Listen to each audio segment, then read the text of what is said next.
It's dinner time.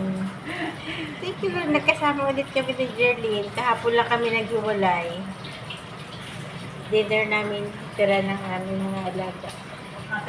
Tira ng alaga ni Jerlyn. Sayang naman itapon. Kaya, kainin muna namin. Sayang eh. Baka nga rin yung sauce. Pero masarap. Shawarma. Kain-kain. Yan ang buhay OFW lang pilit. Basta wag lang malason. Ano, Jerlyn? Buhay ng OFW. Bawal mamili. Basta wag lang malason.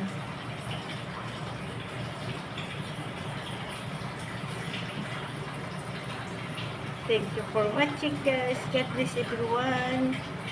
Bless Sunday, everyone.